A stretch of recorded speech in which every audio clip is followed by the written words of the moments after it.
Muy buenas noches a todos los presentes.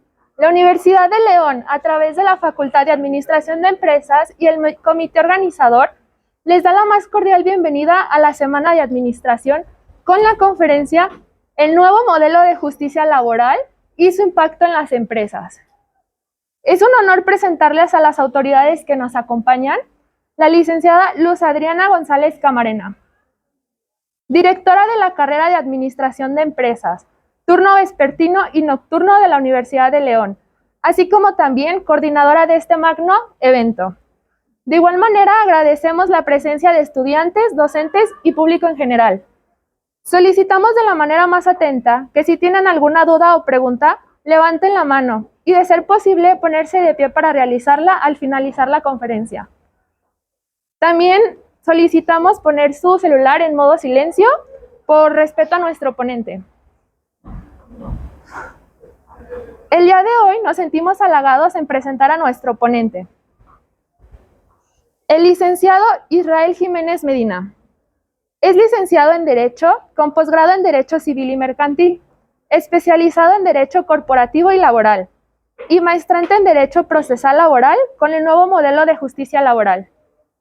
Con más de 13 años de experiencia en la asesoría, representación y defensa empresarial, fundador de la firma de consultoría ACCE, abogados, consultores y capacitadores empresariales. Se ha desempeñado como analista jurídico de la Comisión Federal de Electricidad, jefe jurídico de la empresa Megacol México, asesor legal del Sindicato Único de Trabajadores de Caja Popular Mexicana, asesor legal en materia de inspección de la STPS de Banco del Bajío S.A., impartiendo cursos como el correcto manejo de las relaciones laborales, curso experto en rescisión laboral, defensa ante las inspecciones de la STPS y la NOM 035 STPS 2018 elementos legales. Sea bienvenido, licenciado Israel Jiménez Medina.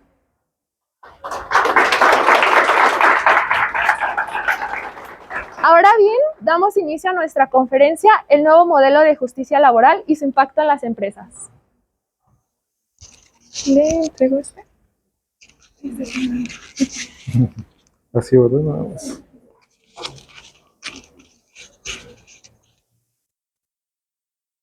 Sí, pero... Muy bien, muy buenas tardes a todos, tardes, noches ya. Muy bien, pues agradecido con Adriana, su equipo de trabajo, a la Universidad de la UDL, por la invitación para estar hoy en día de este lado, del lado de compartir un poco el conocimiento con todos y cada uno de ustedes, viendo un tema sumamente fundamental para la actividad, sobre todo que ustedes se están formando día con día dentro de la universidad.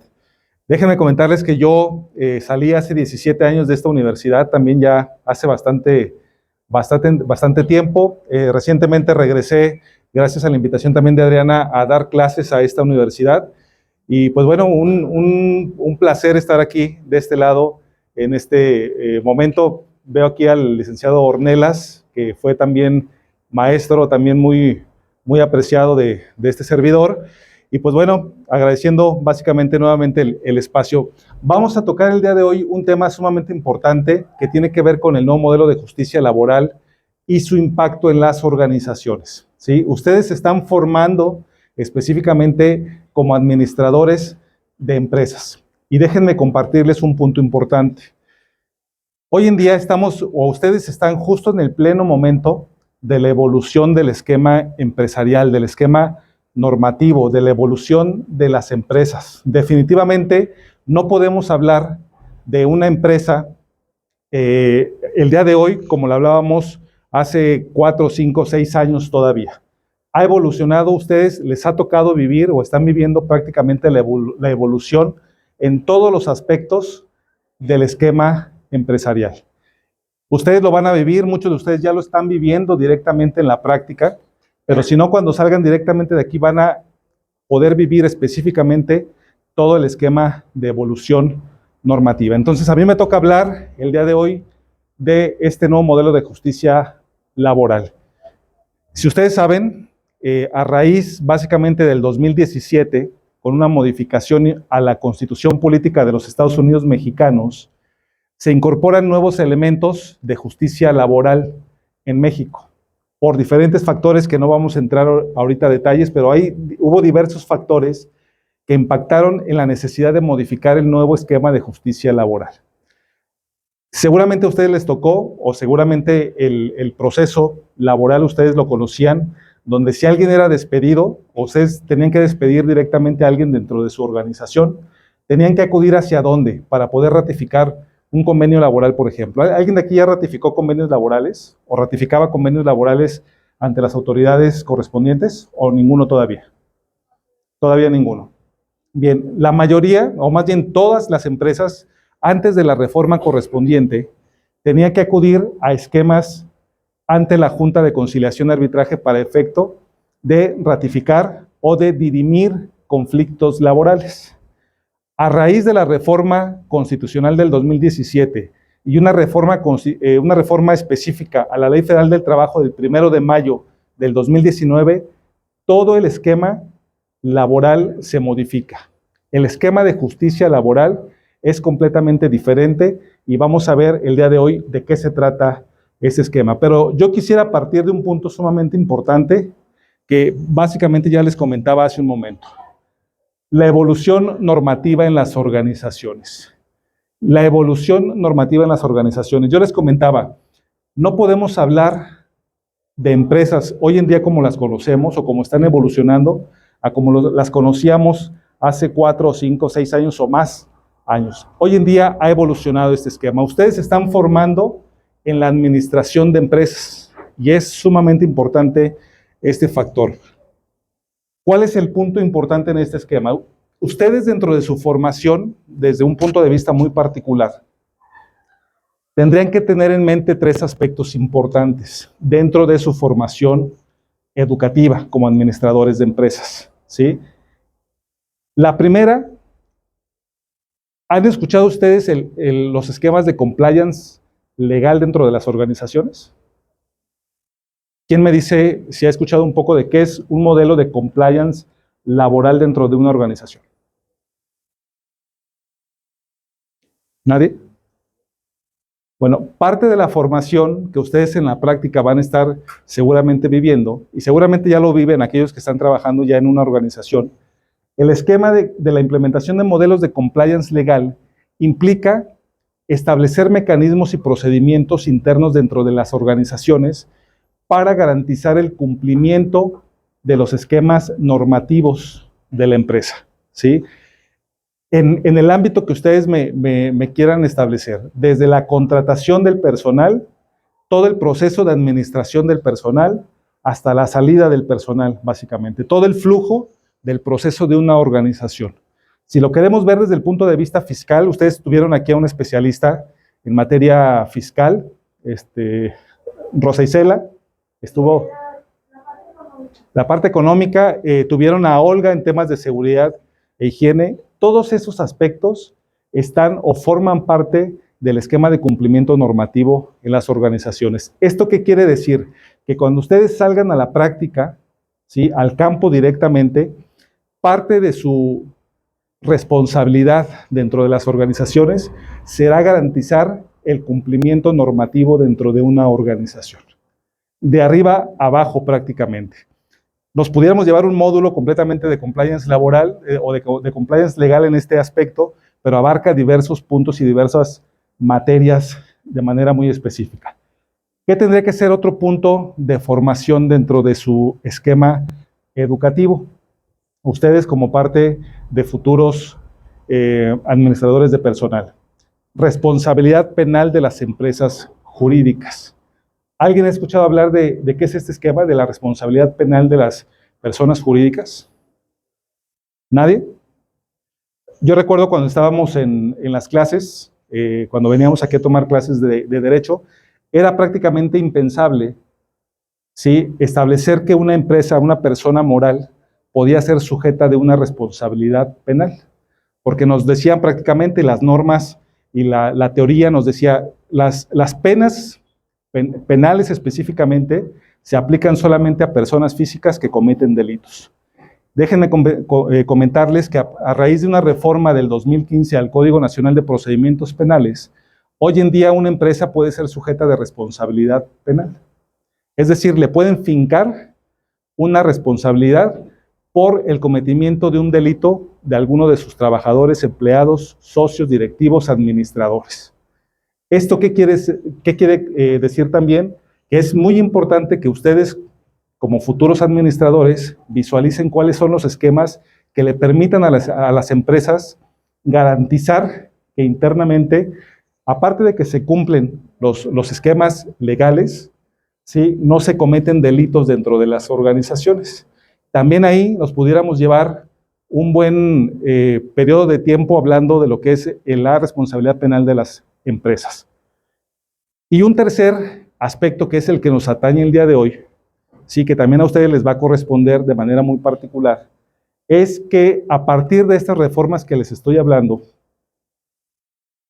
es necesario el manejo de las relaciones laborales a la luz de los derechos humanos. Vamos a ver por qué y por qué todo este cambio evolutivo en el manejo de las relaciones laborales, que nos va a llevar específicamente al tema del nuevo modelo de justicia laboral. ¿Sí? Adelante. Porque se trata de administrar con las personas y no administrar sobre las personas. A ver, perdón, otra vez. Administrar con las personas y no sobre las personas. Bueno, el proceso de administración de las personas y todo el esquema de modelo de cumplimiento del cual estamos hablando hoy en día implica ese proceso de evolución, ¿sí? De no necesariamente administrar sobre las personas, sino administrar específicamente en conjunto la organización. Yo por eso comento ahorita, el esquema del manejo de las relaciones laborales evolucionó en un corto tiempo, básicamente de 2017 a la fecha. Hoy el factor humano, el factor del capital humano, es un factor fundamental para la evolución también y el crecimiento dentro de las propias organizaciones. ¿Me lo quito? Muy bien, porque ya me estaba ahogando. Quería pedir permiso. Sí, entonces, esa parte es muy importante. Si, miren, hay tres tipos de empresas, básicamente lo dice un autor en Derecho Corporativo. Hay tres tipos de empresas. Aquellas empresas que buscan cómo no cumplir con las normas, ¿sí? que siempre están atrás escondiéndose para no cumplir con las normas y no les importa el capital humano. Lo que les importa es generar producción a costa de lo que sea. Es un primer tipo de empresa. Hay un segundo tipo de empresa que tiene que ver con aquella que cumple porque tiene que cumplir, no porque quiera. Digamos que cumple a regañadientes, ¿sí? Y son las empresas que de alguna manera dicen, bueno, lo menos que pueda gastar para efecto de tener a mi capital humano como debe de estar y que produzca. Pero si no me sirve, lo cambiamos. Y hay un tercer tipo de empresa que aprovecha a su capital humano. ¿Para qué? Para el crecimiento de su organización. Y entonces son empresas que apuestan específicamente por el desarrollo, por la capacitación, por el adiestramiento, específicamente de su capital humano. Y hay infinidad de normas que están asociadas a este mecanismo. Una de ellas es la norma 035, que seguramente ustedes ya la han de conocer, ¿sí? Pero ese es el proceso de evolución al que tenemos que llegar hoy en día. Cuando hablamos del manejo de las relaciones laborales a la luz de los derechos humanos, y así me gusta de inicio plantearlo, lo tenemos que dividir en dos aspectos importantes. Uno, la parte preventiva, y dos, la justicia laboral. Lo que es la justicia laboral, que es lo que vamos a estar analizando el día de hoy. La parte preventiva, obviamente, a ustedes les corresponderá también establecer esos mecanismos de prevención dentro de las organizaciones, así como tener protocolos de no discriminación dentro de la organización, protocolos de no violencia laboral. ¿Qué pasa cuando hay un caso de violencia laboral? ¿Cómo se atiende? ¿Sí? ¿Quién le da un seguimiento? ¿Cómo se atiende un caso de acoso sexual, por ejemplo, dentro de una organización? Modelos de códigos de ética, modelos de reglamentos interiores de trabajo, infinidad de aspectos que entran dentro del rubro preventivo. Insisto, ahí también nos pudiéramos aventar un módulo muy extenso para ver cuáles son todas esas nuevas obligaciones que hoy en día, a raíz del 2019 prácticamente para acá, forman parte de las organizaciones, ¿sí? De las empresas. Y un segundo módulo que es la justicia laboral, que es la parte ya final, y es básicamente en lo que nos vamos a focalizar el día de hoy. Es el tema que amablemente nos invitaron a impartir, pero era importante establecer un mecanismo de introducción en este sentido. ¿Qué es el nuevo modelo de justicia laboral? Ya les planteaba yo hace un poco. 2017 se establece en la Constitución Política de los Estados Unidos Mexicanos, ¿sí? En su artículo 123 constitucional, que es el artículo que prevé todo el esquema de las relaciones laborales, ese lo tienen que tener ustedes muy presente, artículo 123, se modifican específicamente en su fracción 20, donde nos dice las juntas de conciliación desaparecen, ¿sí? Y se crean nuevos organismos para garantizar una efectiva justicia laboral. Por lo menos eso es lo que establecen la exposición de motivos, ¿sí? Si hacemos una pequeña referencia del por qué este tipo de modificaciones, tenemos que irnos un poquito más hacia atrás. Ustedes seguramente han escuchado del Tratado de Libre Comercio México-Estados Unidos. Y si les suena por ahí y analizaron de alguna manera su capítulo 23, 23A, nos vamos a dar cuenta cómo se estableció dentro de este Tratado de Libre Comercio, famoso TEMEC, condiciones específicas para que México incorporara dentro de sus normas internas mecanismos de protección laboral para los trabajadores. Por eso yo les digo, tenemos que comenzar, aunque debimos hacerlo hace mucho tiempo, pero hoy en día, a analizar el manejo de las relaciones laborales a la luz de los derechos humanos, porque hay ese esquema de protección de normativas internacionales, inclusive como los convenios de la OIT, como los convenios o como los tratados más bien de los derechos humanos, como el Pacto Internacional Económico, Social y Cultural, que protegen estos derechos laborales de todos y cada uno de los que forman parte de una relación laboral. Entonces, con motivo de ello, se reforma la Constitución Política de los Estados Unidos Mexicanos, desaparecen las juntas de conciliación y se crean nuevos organismos, ¿sí? Llegamos a este mismo punto. ¿Cuál es el objetivo entonces de este nuevo esquema de justicia laboral? Que busca la protección de los derechos humanos laborales, ¿sí? Ustedes van a estar escuchando de manera muy particular esquemas o conceptos como trabajo digno y decente. ¿Quién me dice qué es trabajo digno y decente dentro de una organización?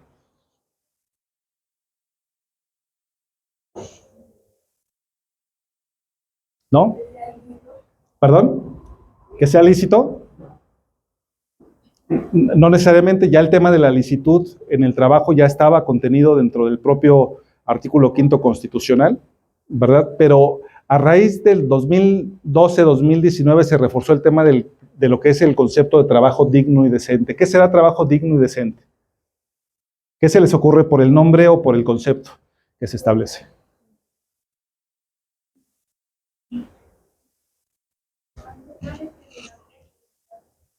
Que mantenga la integridad, por ahí escuché, del trabajador. Con base de leyes. ¿Cómo, perdón? Con base de leyes. Establezca como en sí unas reglas que se deben de Okay. tener, pero constando también de la persona, que esté bien su integridad. Que esté bien la integridad del trabajador, ¿verdad? Dentro de la fuente de trabajo.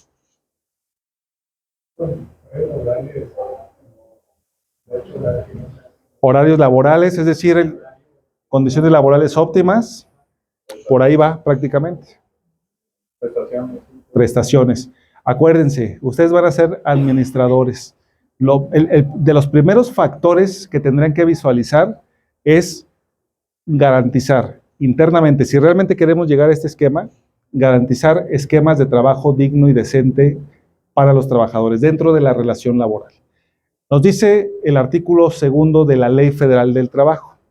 Se considera trabajo digno y decente aquel donde no existe, en términos generales, palabras más, palabras menos, no existe discriminación, no existe violencia laboral, no existe, obviamente, la discriminación por razón de género, por condición social, por preferencias sexuales, ¿sí? Donde existe igualdad entre hombre y mujer para efecto del trabajo, con sus respectivas diferencias, donde hay un pago del salario, ¿sí? Remunerador, y ahí podemos entrar también a muchos detalles, ¿verdad? ¿Qué es remunerador?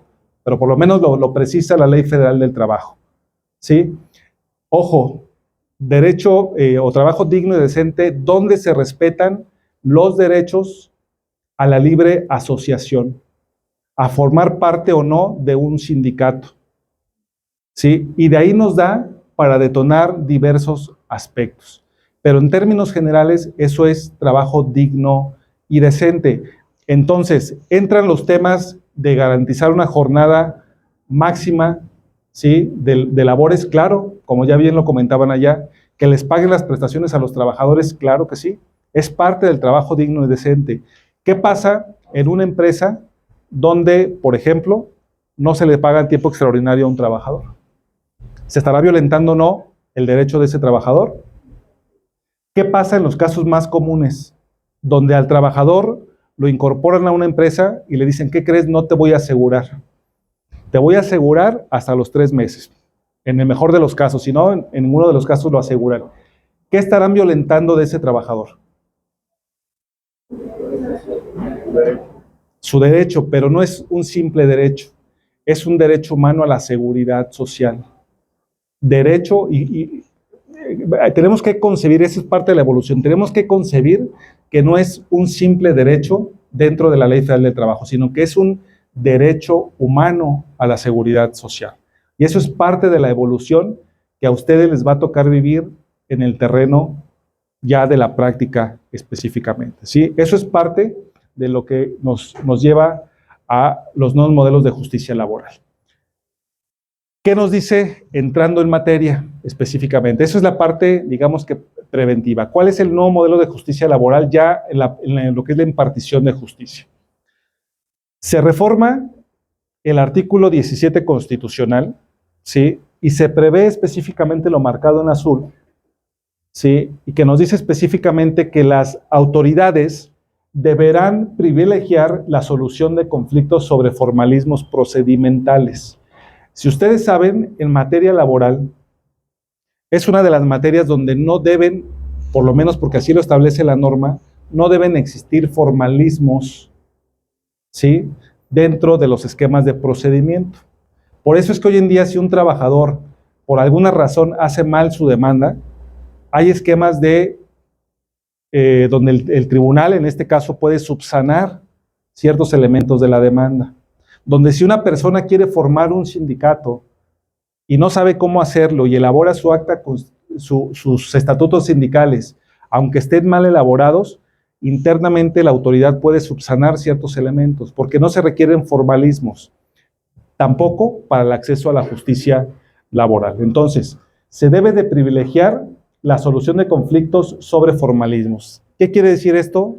Que se debe de anteponer justo la solución de conflictos, pero ¿a través de qué? ¿A través de qué ustedes consideran que se resuelven más fácil, más pronto y con un mayor beneficio los conflictos en cualquier materia? ¿A través de qué esquema? O sea, ¿siempre habría que pelearnos en un tribunal para resolver un conflicto? ¿Cuál sería el mejor mecanismo? La negociación. ¿Qué más? Una buena comunicación. Si lo queremos resumir, podemos atribuirlo al esquema de la conciliación, ¿sí? Este esquema de justicia laboral lo que privilegia es la conciliación, ¿sí? Fuera de los esquemas de procedimientos judiciales, aunque hay que preverlos, obviamente, porque en los casos donde no haya conciliación, será necesario acudir entonces a los tribunales correspondientes. Pero vamos a ver específicamente de qué estamos hablando. Entonces, por mandato constitucional, se debe de privilegiar la resolución de conflictos, fuera de los formalismos específicamente. Y para esto, ¿sí?, nos dice en esta modificación a la Constitución Política de los Estados Unidos Mexicanos, en su artículo 123, apartado A, fracción 30, que antes de acudir a los tribunales laborales, es decir, antes de acudir al pleito, ¿sí?, al conflicto ante los tribunales, antes de acudir a eso, los trabajadores y patrones deberán asistir a la instancia conciliatoria. Les pongo un ejemplo más específico para que pueda ser todo esto un poco más entendible. Los modelos de justicia ante las juntas de conciliación, que es donde se dirimen los conflictos laborales, porque todavía hay asuntos abiertos bajo ese esquema, ¿sí? Había una etapa de conciliación, pero muchas veces esa etapa de conciliación nos la brincábamos y no le dábamos importancia a esa etapa de conciliación. Bastaba con que dijeran las partes no estuvieron de acuerdo, ¿sí?, y procedemos a la contestación de la demanda. Entonces, el trabajador podía, sin lugar a duda, presentar una demanda laboral directamente en contra del patrón, sin haber platicado antes o sin haber intentado, ¿sí?, de manera previa, solucionado el conflicto. Y entonces, ¿qué hacía el trabajador? Presentaba su demanda laboral ante las juntas de conciliación, la presentaba, emplazaban a los patrones, a las empresas, fijaban una fecha para la contestación de la demanda que, si bien nos iba, era dentro de un mes, mes y medio, hasta 2 meses, 3 meses en el peor de los casos. Llegábamos a esa audiencia de conciliación y ¿qué pasaba? Llegábamos nada más a contestar la demanda como patrones.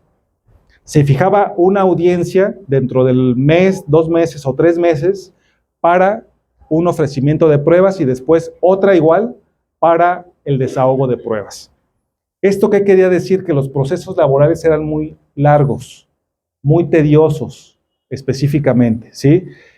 El punto importante es que el acceso a la justicia laboral era muy limitado, desafortunadamente. No en todos los casos podemos hablar de lo mismo, ¿sí? Porque había estados de la República donde las audiencias podían estar inclusive programadas entre 1 año, ¿sí?, o hasta 12 meses entre sí. Imagínense para un trabajador que se quedó sin empleo, tener que estar batallando bajo ese esquema. Si le sumamos temas de corrupción en algunos otros lados, le sumamos temas donde quien lo representaba era una persona que no tenía título de abogado, por ejemplo, los famosos coyotes, ¿verdad? Era muy complicado el esquema para este tema de los trabajadores. Hoy en día lo que nos dice esta reforma es, a ver, antes de que acudan a los tribunales, forzosamente se sientan a platicar y buscan conciliar su conflicto laboral. De tal manera que hoy en día un trabajador no puede presentar una demanda laboral si no ha agotado primero esta etapa de conciliación laboral. Forzosamente. Y ustedes tienen que tenerlo de manera muy precisa. Si están representando a las empresas, si tienen una empresa, forzosamente tienen que abordar. Y para eso se crearon 2 organismos nuevos dentro de este nuevo modelo de justicia laboral. Primer organismo creado para este fin, Centro Federal de Conciliación y Registro Laboral. Ya aquí en Guanajuato y específicamente en León tenemos un Centro Federal de Conciliación. Aquellos trabajadores que formen parte o que tengan una relación laboral con una empresa de carácter o de competencia federal, ante un conflicto, ante un despido injustificado, tendrá que acudir primero al Centro de Conciliación Federal, ¿sí? A solicitar una conciliación con su empresa, con su patrón, forzosamente. No puede brincarse esa etapa bajo ciertas o salvo ciertas excepciones que vamos ahorita a comentar, pero tendrá que acudir forzosamente a la conciliación. Un trabajador de una empresa de competencia local tendrá que acudir, ese es el otro organismo, ante el Centro de Conciliación Laboral, en este caso del estado de Guanajuato. Ya también lo tenemos, el federal está en Plaza Galerías y el local lo tenemos aquí en Plaza del Mariachi, lo que antes era Plaza del Mariachi. Con esto lo que quiero decir es que estos organismos buscarán garantizar la conciliación prejudicial obligatoria. Insisto, trabajador que no acuda a la instancia conciliatoria no podrá interponer la demanda ante los tribunales laborales, que son los otros organismos que vamos a comentar básicamente ahorita, ¿sí? Y aquí entran muchos detalles y a lo mejor yo les preguntaría, seguramente no necesariamente me tienen que responder, pero tenemos que saber como administradores de empresas, como representantes de empresas, si nuestra empresa es de competencia federal o local. Tendremos que partir de ahí, ¿verdad? Y para eso hay que acudir al artículo 527 de la Ley Federal del Trabajo. Pero eso seguramente lo veremos en otra etapa. Bien, ¿cuáles son las funciones de estos dos primeros órganos de conciliación? Centro Federal de Conciliación y Registro Laboral. Obviamente corresponde la conciliación en el ámbito federal, ¿sí? Y vamos a suponer una empresa de textil, ¿sí? Está dentro del listado del artículo 527 de la Ley Federal del Trabajo, por consecuencia, es una empresa de competencia federal. Todos los conflictos que tenga esa empresa tendrá que dirimirlos ante el Centro Federal de Conciliación y Registro Laboral, ¿sí? Esa es una función de este organismo. Adicionalmente, la Constitución le atribuyó otra función, específicamente a este centro, que es llevar el registro de todos los contratos colectivos de trabajo. En algún momento ustedes o sus empresas podrán llegar a tener esquemas de relaciones colectivas con sindicatos. Bueno, todo lo que tenga que ver con el esquema sindical, desde la constitución de sindicatos, como la revisión de contratos colectivos, el registro de reglamentos interiores de trabajo, tendrá que hacerse ante el Centro Federal de Conciliación y Registro Laboral, ¿sí? Son básicamente las principales funciones que tiene. Partiendo del ejemplo de una empresa de calzado que no forma parte del listado del 527 de la Ley Federal de Trabajo, por exclusión es de competencia local. Entonces, todos sus conflictos laborales tendrán que dirimirse ante el Centro Local de Conciliación de las entidades federativas, ¿sí? Si está aquí en León, pues aquí específicamente en León van a resolver ese conflicto específicamente. Entonces, la función principal de estos órganos es la conciliación, y eso es parte del nuevo modelo de justicia laboral. A partir del 3 de noviembre del año pasado, iniciaron las funciones de estos centros de conciliación. Y si me preguntan, desde mi punto de vista, la primera semana fue un esquema caótico. No sabían cómo atender ciertos asuntos. No sabían la utilización de algunos formatos, por ejemplo, para ratificación de convenios laborales. Ha venido mejorando sin lugar a duda, pero es parte de la evolución que hemos tenido en este nuevo esquema de justicia laboral, ¿correcto? ¿Hasta aquí alguna duda sobre estos dos aspectos o dos órganos específicamente de la conciliación? ¿No? Bien. Yo les comentaba, es obligación de los trabajadores primero acudir a la conciliación antes de acudir al tribunal, pero la Ley Federal del Trabajo prevé excepciones al respecto, ¿sí? ¿Cuáles son esas excepciones? Nos dice específicamente el 685 ter. Bueno, cuando un trabajador aduzca que fue despedido con motivo de la discriminación en el empleo y ocupación por embarazo, se salvará de agotar esta etapa conciliatoria. ¿Esto qué quiere decir? Que podrá irse directamente a presentar su demanda al tribunal laboral. Y entonces cobra relevancia la parte preventiva, porque si sus empresas no tienen mecanismos para prevenir la discriminación, van a batallar en un procedimiento laboral. Van a batallar. ¿Por qué? A raíz del 2019, 1 de mayo del 2019, artículo 132, fracción 31ª, se incorpora una obligación para las empresas de implementar un protocolo de común acuerdo con los trabajadores para prevenir la discriminación por razones de género, pero también para atender los casos de violencia, acoso y hostigamiento sexual, y violencia en todos los rubros. ¿Esto qué quiere decir? Que a raíz del 2019 las empresas tienen que tener protocolos internos de prevención. Si hoy en día un trabajador sufre de acoso, de hostigamiento, internamente tiene que tener mecanismos a dónde denunciarlo dentro de la organización. Y la empresa está obligada a establecer mecanismos de investigación para llegar a un proceso de un dictamen. Y entonces saber si a la persona que cometió la conducta de hostigamiento la tenemos que despedir justificadamente. Pero si no tenemos ese protocolo, vamos a batallar en el esquema laboral prácticamente como organizaciones, ¿sí? Entonces, trabajador que aduzca esta situación podrá irse directamente al tribunal.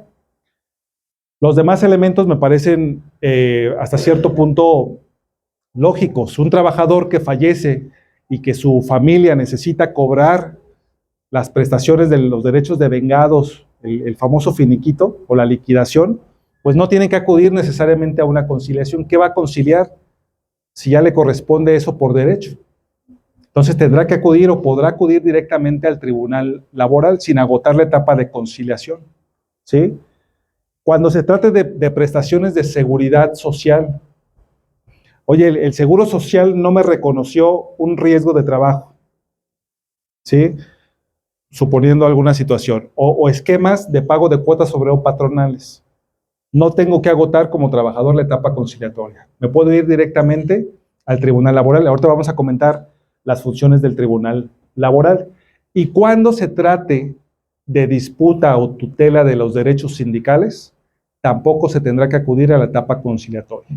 Oye, yo soy un trabajador que forma parte de tu empresa y resulta que ya me di cuenta que tengo el derecho de afiliarme a un sindicato. Y vamos a constituir un sindicato internamente. Y resulta que el patrón se da cuenta de que lo estamos haciendo y nos despide, por ejemplo. Se están violentando derechos humanos de la libre asociación sindical, lo establecen las propias normas internacionales. Si yo tengo conflicto con mi sindicato porque está violentando derechos laborales, de acuerdo a nuestros estatutos, no tengo que acudir a la etapa conciliatoria, ¿sí? Puedo acudir directamente a los tribunales laborales. Son algunas excepciones. De los puntos más importantes que nosotros vemos en la práctica, y lo hemos escuchado ya de viva voz, en mi caso yo me dedico a asesorar y representar al puro sector empresarial, pero del lado de los abogados de los trabajadores, lo que está comenzando a ocurrir, y ya ven que siempre le buscamos una salida, ¿verdad? Prácticamente. Para evitar que el trabajador llegue a la conciliación, están estableciendo casi en la mayoría de los casos que el despido fue con motivo de discriminación. Y entonces el trabajador se brinca esta etapa de conciliación y llega directamente al tribunal laboral. Eso es lo que en la práctica desgraciadamente está empezando a ocurrir. Se le está dando un poco la vuelta a lo que es el mandato constitucional de privilegiar la conciliación laboral. ¿De acuerdo? Entonces, son estos mecanismos que tenemos que considerar como parte del modelo de justicia laboral. Y hay etapas dentro del mismo esquema de la conciliación. Obviamente, por esquema de tiempo no nos da para analizar cada uno de ellos, pero en términos generales, ¿qué pasa en la conciliación? Yo soy trabajador, ¿sí? Me despidió la empresa tal, desde mi punto de vista de manera injustificada, acudo al centro de conciliación y le digo al conciliador, quiero que mandes a llamar a la empresa Zapatos SADCB, porque me despidió injustificadamente. El conciliador lo que va a hacer es mandar a llamar a ese patrón para sentarnos en una sala de conciliación y entonces nos va a decir, platiquen entre ustedes, lleguen a un acuerdo, ¿sí? Y el conciliador tendrá que hacer su función de conciliar, ¿sí? De ser de impulsar la conciliación, ¿sí? Nos van a sentar y nos van a decir, a ver, ¿se pueden poner de acuerdo, sí o no? Yo como trabajador diría, no, pues si no me paga mi 100% de la liquidación, no le acepto nada al trabajador, al patrón. ¿Pudiera darse esa situación? Sí. ¿Qué pasa en esos casos? El centro de conciliación le va a decir al trabajador, ok, tú ya agotaste esta etapa de conciliación. Y como no hubo conciliación, te voy a dar una constancia de no conciliación para que entonces vayas al tribunal y entonces sí presentes la demanda laboral en contra del trabajador, en contra del patrón. Hasta en esta etapa de conciliación es solamente una invitación a la conciliación, pero es obligatorio. ¿Qué pasa si el patrón es el que no quiere negociar? Pues también le dan la constancia de no conciliación al trabajador para que acuda al tribunal. Pero ¿qué pasa si el patrón no llega a la cita de la conciliación? ¿Qué pasa si el patrón no llega a la cita de la conciliación? Pues le van a decir, oye, aparte de que te vamos a poner una multa, al trabajador le vamos a dar su constancia porque tú no quisiste negociar, Y entonces, trabajador, otra vez, ya puedes acudir directamente a los tribunales laborales. Pero ¿qué pasa si el que no llega es el trabajador? Pues se le va a archivar su asunto, ¿verdad? Le va a decir, oye, no estás interesado en una negociación o conciliación, ese asunto queda prácticamente ahí guardado prácticamente. Una de las ventajas de la conciliación es esa, la conciliación en sí misma, que no podrá durar más de 45 días naturales. Más de 45 días naturales. Miren, yo traigo asuntos laborales desde el 2009, 2010, 2011 de Seguridad Social ante la Junta de Conciliación Federal. Y yo siempre lo pongo con todo respeto para la persona, nunca digo el nombre, pero estamos peleando un asunto de seguridad social, de una pensión, de una persona que ya está arriba de los 70, 75 años. Después de 10 años de venir peleando un esquema de pensión, donde no ha tenido el acceso a la justicia por diversos factores. En este caso, la conciliación nos dice no puede durar más de 45 días naturales. Y entonces se comienzan a cortar los plazos de la impartición de justicia. Ese es el nuevo modelo de justicia laboral. Se acortan los plazos. Si en 45 días naturales no se arreglan, o te vas al tribunal o se archiva prácticamente el asunto, ¿verdad? Pero de ahí no puede pasar específicamente.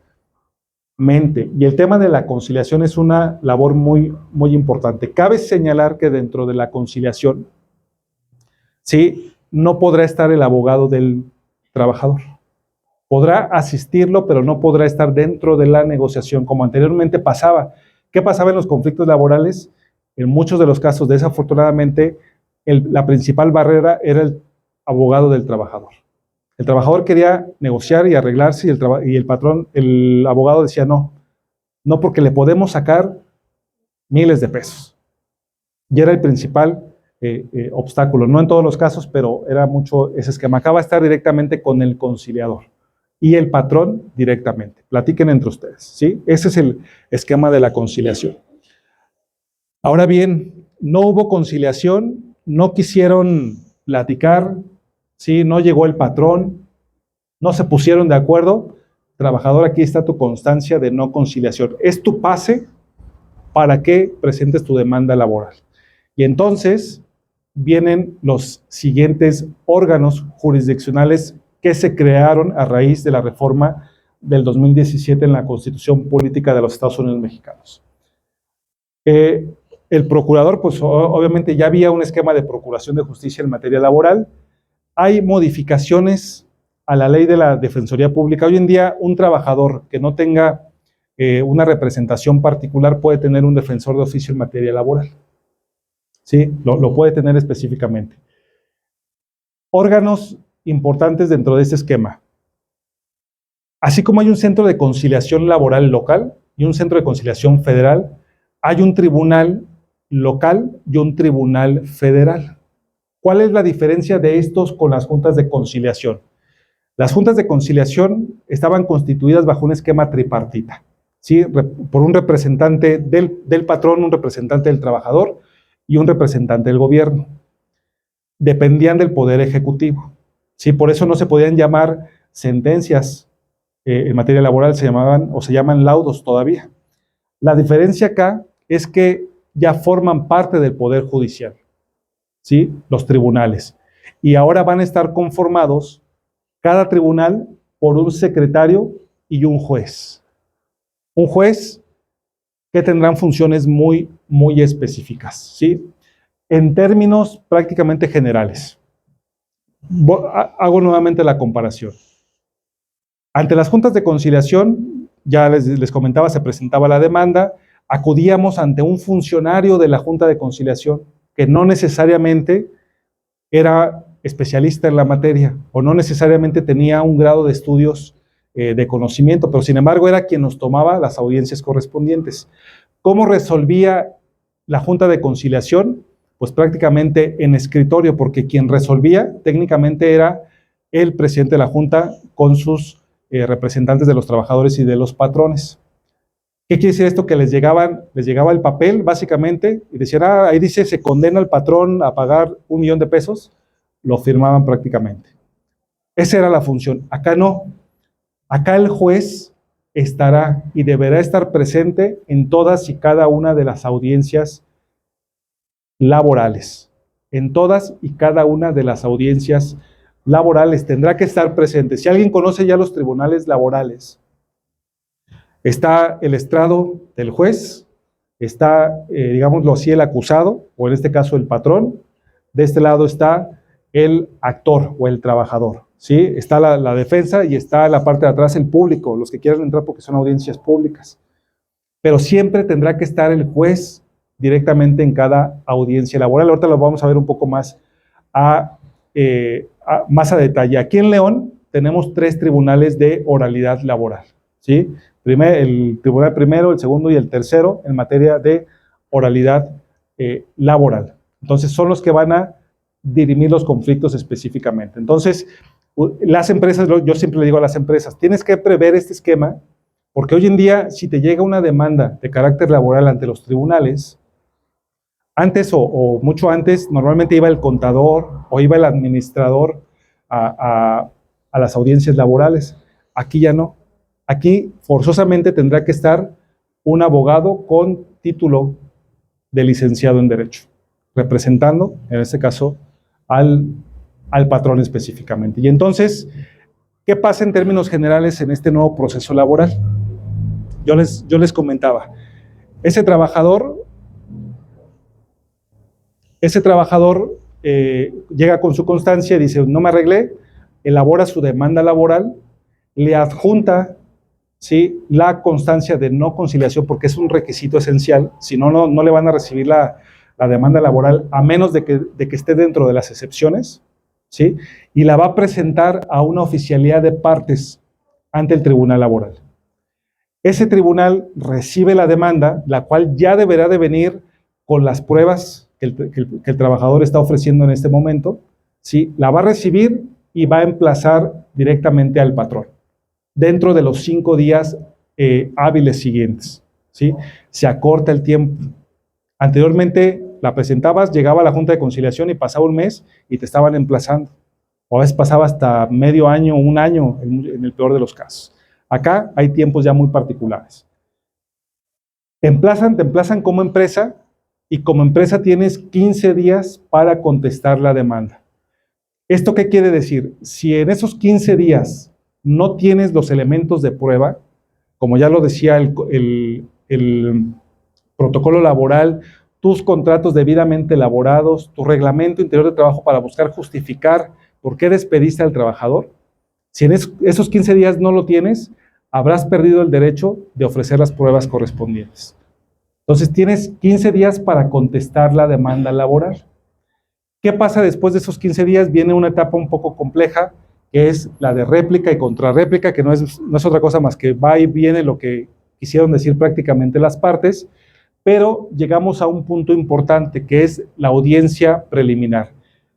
Una de las características del procedimiento laboral es que es predominantemente oral. No todo es oral, predominantemente oral, porque hay una etapa escrita que es la de la demanda. Pero a partir de la audiencia preliminar y hasta la audiencia de juicio, son audiencias de carácter oral. Todo lo que ustedes quieran, solicitar medidas preventivas, presentar un recurso de reconsideración, presentar lo que ustedes quieran dentro de las audiencias tendrá que ser de carácter oral. Y ya hay 2 etapas importantes. La primera de ellas, la audiencia preliminar. En esta audiencia, ¿sí?, en esta audiencia de manera muy particular, se va a depurar un procedimiento. Son aspectos muy técnicos, ¿verdad? Pero que es importante saberlo porque aquí es donde se va a fijar qué hechos son controvertidos entre lo que me dice el trabajador y lo que me dice específicamente el patrón. En esta etapa de la audiencia preliminar se va a depurar el procedimiento. Pero viene de manera posterior la etapa de la audiencia de juicio. ¿Qué va a pasar en la audiencia de juicio? En términos generales, se van a desahogar las pruebas. ¿Qué quiere decir esto? Que ahí vas a interrogar específicamente a los testigos, vas a interrogar específicamente al patrón, al trabajador, así como lo vemos en las películas, así básicamente, digo, con sus debidas proporciones obviamente, pero ese va a ser el esquema de una audiencia de juicio, de tal manera que en esta audiencia de juicio se tendrá que resolver el conflicto laboral. ¿Cuánto ha pasado desde que el trabajador presentó su solicitud de conciliación hasta la resolución de la audiencia? Dice la norma, no más de 4 meses. Es decir, en 4 meses se tendrá que resolver el conflicto laboral. Esperemos que siga así el procedimiento, que no se comience a viciar y que no pase lo que pasaba o pasa todavía en las juntas de conciliación, como el ejemplo que les ponía. 10 años y no podemos desahogar una prueba, una pericial, porque no está el expediente, porque no estuvo el perito, porque no le notificaron al perito, porque llegamos y no estaban notificadas las partes y me das otra audiencia hasta dentro de 6 meses, y así nos la vamos llevando. Aquí no. Aquí el esquema es buscar una reducción en la impartición de justicia específicamente. Y eso es lo que nos lleva a determinar que ahora el trabajador tendrá un acceso a la justicia más pronta y expedita, como lo establece la propia Constitución. ¿Sí? Tendrá que darse este tipo de mecanismos. ¿Alguna duda que tengan hasta en este momento?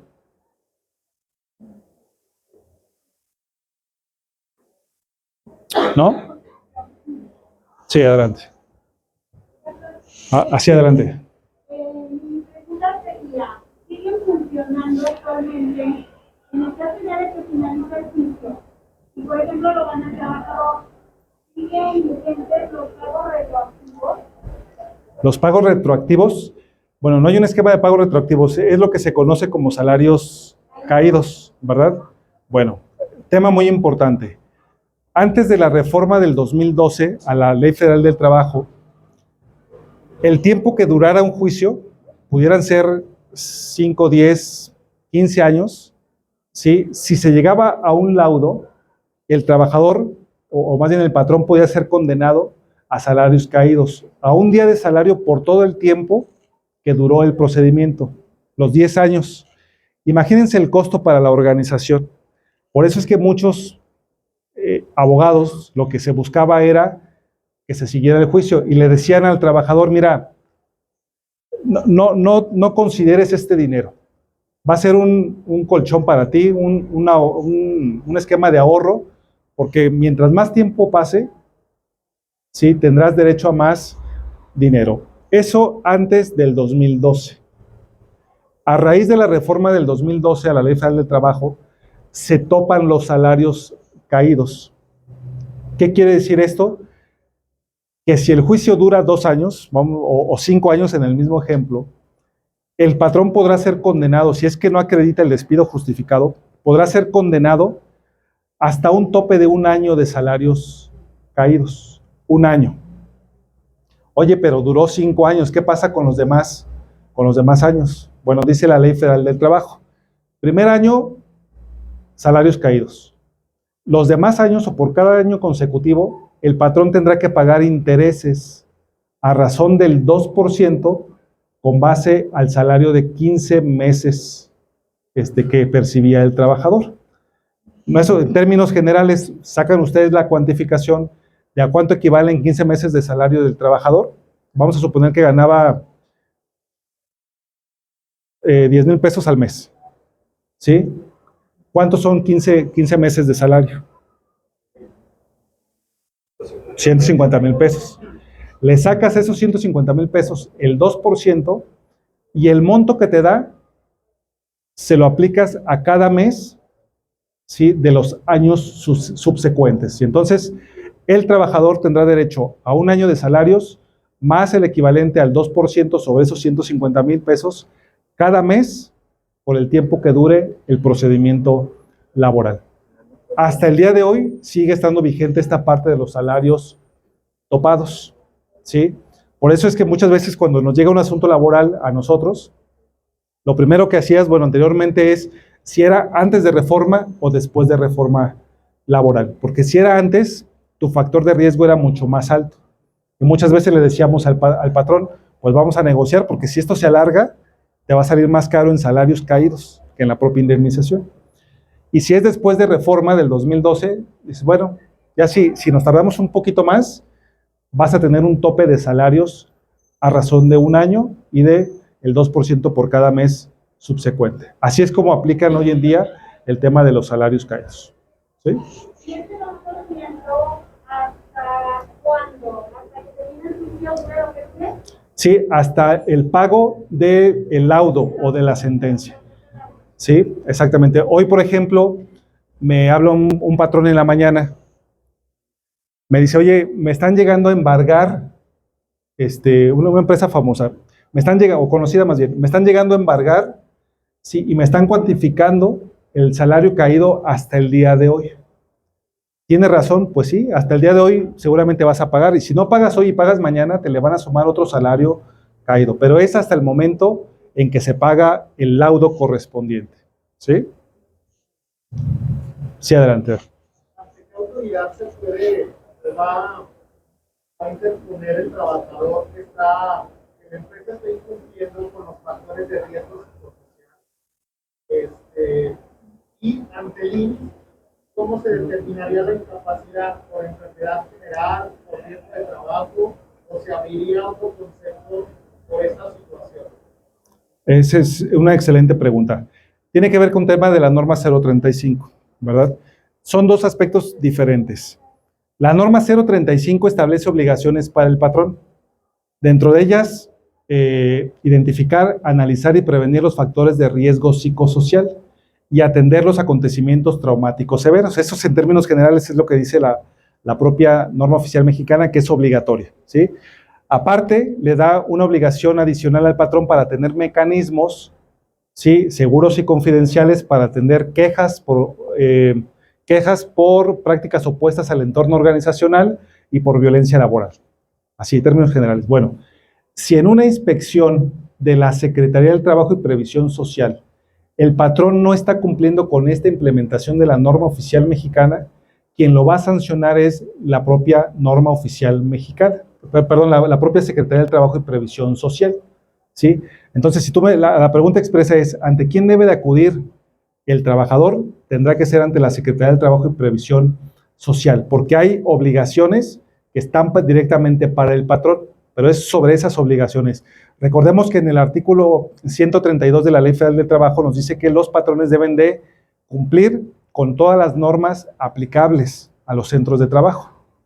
Una de ellas es la norma 035, otra es la 019 y hay infinidad de normas oficiales mexicanas, pero eso es ante la Secretaría del Trabajo y Previsión Social. Ahora, ya sucedió el acontecimiento traumático severo o ya se dio el factor de riesgo psicosocial. Si tú me preguntas cómo se va a considerar si un riesgo de trabajo o enfermedad general, tenemos que ver cuál es el factor de riesgo psicosocial, porque hay multidisciplinar, son diferentes, por así decirlos, factores de riesgo psicosocial. Si se da dentro del centro de trabajo, como seguramente se va a dar, tendrá que considerarse riesgo de trabajo, ¿sí? Porque si no es una cuestión atribuida al patrón o a las condiciones laborales, como lo establece la propia ley del Seguro Social, tendrá que ser un esquema no profesional, pero va a depender mucho de este factor. Y vamos a suponer, en el caso de un acontecimiento traumático severo, ¿sí? Un trabajador se accidenta, ¿sí?, y ese accidente le genera posiblemente una afectación de acontecimiento traumático severo. De por sí ya tiene la afectación de la lesión o el accidente que haya tenido, es Seguro Social. Pero si esa afectación que se pueda establecer como una afectación psicológica al propio trabajador y derivó de un esquema laboral, tendría que considerarse bajo esos esquemas como parte de las condiciones laborales y por consecuencia dentro de los esquemas de riesgo de trabajo. ¿Sí? Perfecto. ¿Quién más? ¿Alguna pregunta? Sí, adelante. El caso de conciliación aplica para todos los empleados. Por decir, si un empleado es eventual, ¿puede también entrar en este tema o no? Todo lo que implica una relación laboral tiene que darse bajo este esquema. Aquellos que están bajo un esquema eventual, es una relación laboral, solamente que tiene condiciones diferentes, pero a final de cuentas es un trabajador, ¿sí? Y puede ser por obra, por temporada, por tiempo determinado, indeterminado, puede estar sujeto a periodo de prueba, puede estar sujeto a capacitación inicial y a final de cuentas es trabajador. Si es una relación laboral o forma parte de una relación laboral, que para eso hay que entender lo que son los elementos de la relación laboral, que es la prestación de un trabajo personal y subordinado a cambio del salario. Si esa condición se da y surge un conflicto, tendrá que acudir directamente bajo este esquema que estamos ahorita comentando, así sea eventual. ¿Sí? ¿Sí? Adelante. Buenas noches.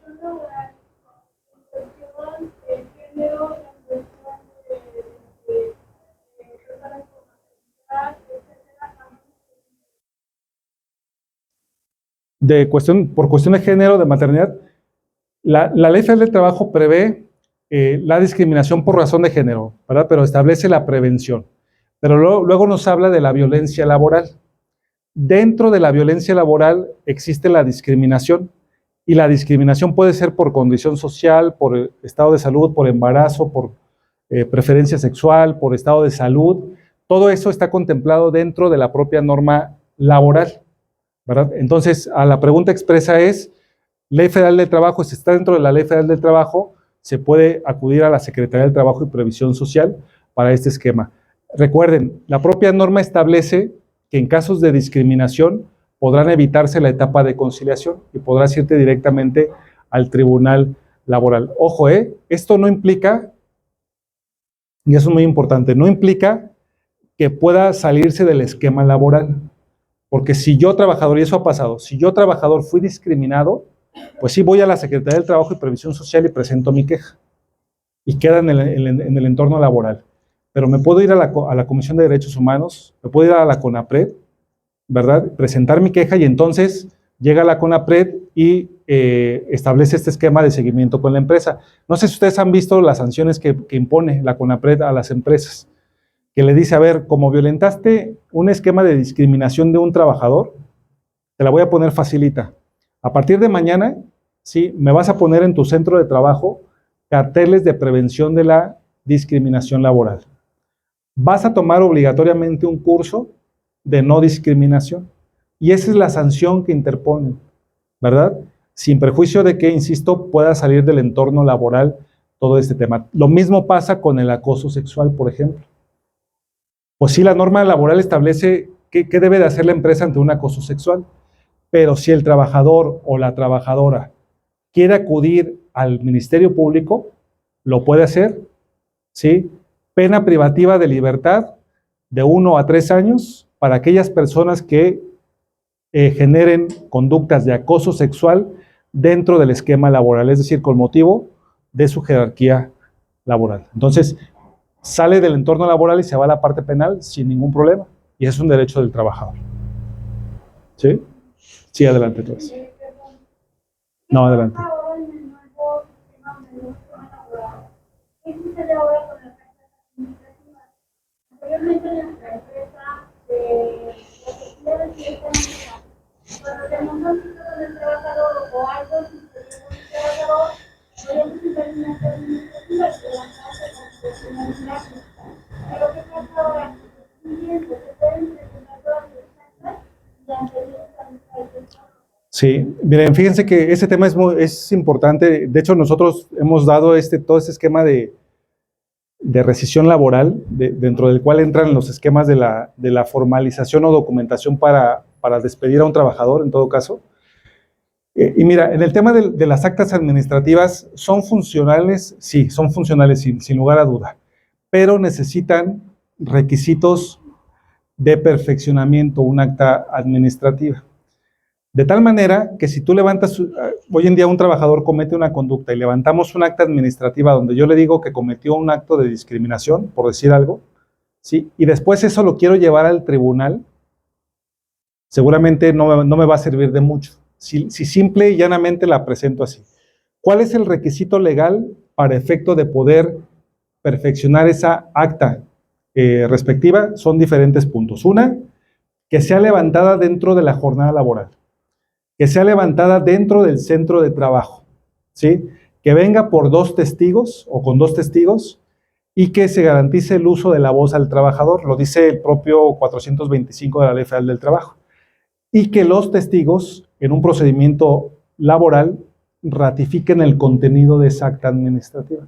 Entonces, necesitas ese procedimiento adicional para poderle dar validez a una acta administrativa. Acaba de salir un criterio de un tribunal colegiado recientemente, yo creo que no más de una semana y media, donde establece este tipo de mecanismos y te dice específicamente, si se cumple ese requisito de procedimiento o de perfeccionamiento, un acta administrativa no es una prueba plena, pero es una prueba o un indicio de una conducta que tú estás sancionando al trabajador específicamente. ¿Sí?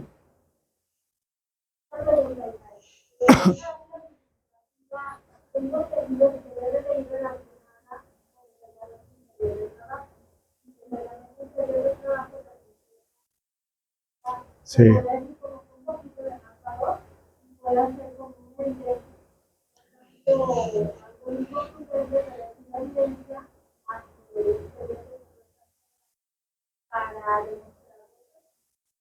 Sí, exactamente, Adriana. Mira, en el tema del procedimiento sancionador, recordemos que el 424, 425 de la Ley Federal del Trabajo establece que dentro de tu reglamento interior de trabajo debe de venir ese procedimiento disciplinario. Y dentro de este procedimiento disciplinario te da algunas bases específicas, como lo es el uso de la voz al trabajador y que no se exceda una sanción de más de 8 días. Términos generales. Si ustedes buscan aplicar una sanción a un trabajador, y se los digo de viva voz específicamente porque ya lo tenemos identificado, tú pretendes sancionar a un trabajador sin tener una base legal, seguramente ese trabajador te va a demandar por la aplicación de la sanción, ¿no? O si tú lo despediste sin tener una base, te va a demandar un despido injustificado. ¿Qué pasa ante este nuevo modelo de justicia laboral? Si tú levantas un acta administrativa, es muy conveniente que esté dentro de tu procedimiento disciplinario. Y para que esté dentro de tu procedimiento disciplinario, tiene que estar dentro de tu reglamento interior de trabajo. Y para que tu reglamento interior de trabajo tenga el efecto legal correspondiente, tiene que constituirse con representantes de los trabajadores, representantes del patrón, que es la comisión mixta, ¿verdad? Tiene que formularse y tiene que presentarse, ahora ya no ante la Junta de Conciliación, tiene que presentarse ya ante el Centro Federal de Conciliación y Registro Laboral, para que ese reglamento tenga la validez, por así decirlo, de la autoridad laboral y entonces el procedimiento disciplinario que apliques, cualquiera que sea, un acta administrativa, un descuento al salario del trabajador, por ejemplo, por una inasistencia, etcétera, por los diversos factores, tenga el efecto legal correspondiente. Y entonces, si este trabajador va al tribunal correspondiente y dice, es que me aplicó una sanción de despido, por así decirlo, ¿sí? Tú le puedas decir, oye, lo apliqué con base al procedimiento disciplinario. ¿Por qué? Porque mi reglamento establece ese procedimiento. Le di el uso de la voz, se levantaron las actas administrativas con testigos y demás, entonces mi despido es justificado. ¿Lo vamos a tener que acreditar? Sí, yo por eso les digo, es importante establecer los mecanismos de prevención. ¿Cómo estableces esta metodología interna para asegurar esa situación ante una contingencia de carácter laboral? ¿Verdad? Es la importancia del reglamento interior de trabajo. Bien, ¿alguien más? ¿No? Bien, ¿cómo ven este modelo de justicia laboral? Insisto, lo tocamos ahorita de manera muy particular, sí, pero hoy en día están conviviendo dos modelos diferentes. El tradicional, que no se va a acabar hasta en tanto no se terminen todos los asuntos laborales.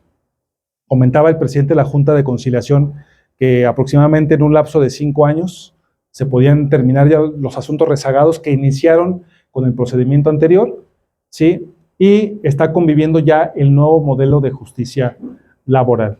Si yo traía asuntos antes de la reforma o antes de este mecanismo, los tengo que agotar allá forzosamente ante las juntas de conciliación. Hoy en día todavía están abiertas, pero ya no reciben demandas laborales. ¿Sí? Adelante.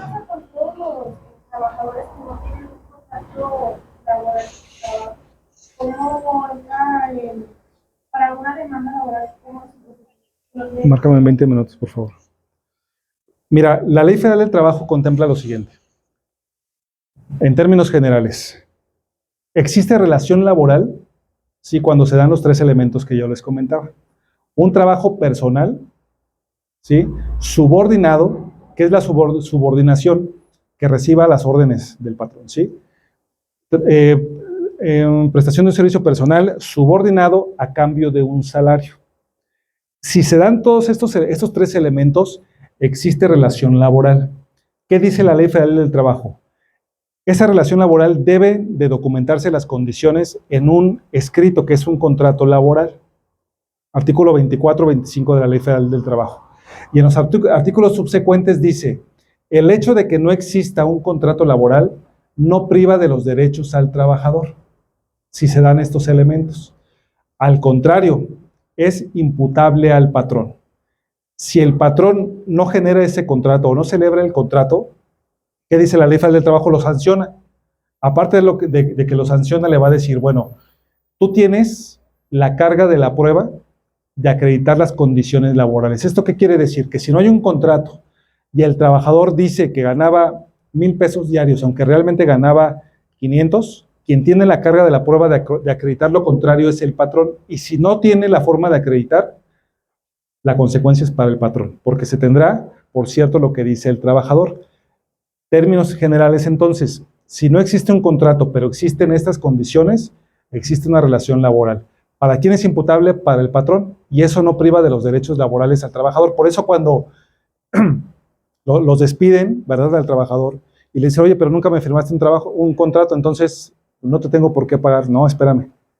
Hubo un trabajo personal subordinado y me pagaste un salario.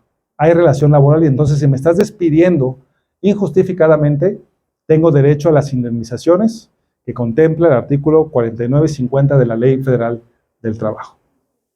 El punto es que el trabajador conozca esta situación, porque si no, también va a decir, bueno, pues sí, no firmé nada, entonces no me corresponde nada. ¿Sí? Muy bien. ¿Alguien más? No, ¿verdad? Entonces, cierro nada más con esto. Conviven los dos mecanismos, el procedimiento tradicional y el procedimiento actual. La única diferencia es que hoy en día, si ustedes despiden a un trabajador o un trabajador los demanda a partir de este momento o a partir del 3 de noviembre, más bien del año pasado, todo tendrá que ser y dirimirse ante el nuevo modelo de justicia laboral, que cambió completamente para garantizar el acceso a la justicia de los trabajadores de manera pronta y expedita, ¿sí? Entonces yo espero no haberlos revuelto en todo este esquema. Es un tema muy, muy apasionante, sobre todo para ustedes que en su momento van a tener que lidiar con todo este tipo de situaciones. Y pues bueno, yo quedaría a las órdenes de cualquier manera, en todo caso, de cualquier otra duda o pregunta al respecto, ¿sí? Adelante.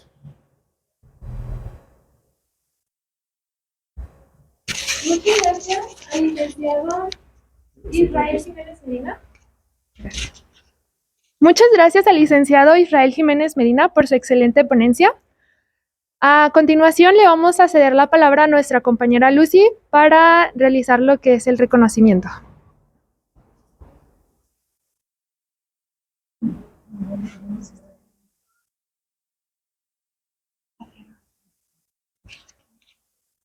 Muchas gracias por su ponencia el día de hoy. A través de la Universidad de León y la Facultad de Administración de Empresas, le otorgamos el presente reconocimiento al licenciado Israel Jiménez Medina, perdón.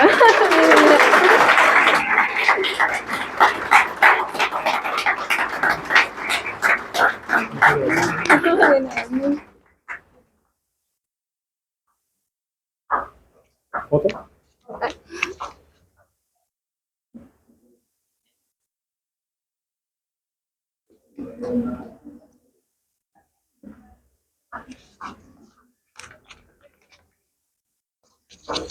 Y es así como damos por concluido la conferencia titulada El nuevo modelo de justicia laboral y su impacto en las empresas. La Universidad de León, a través de la Facultad de la Administración de Empresas y el comité organizador, agradece su participación en la Semana de Administración, esperando que haya sido de su total agrado. Muchas gracias a todos y buenas noches.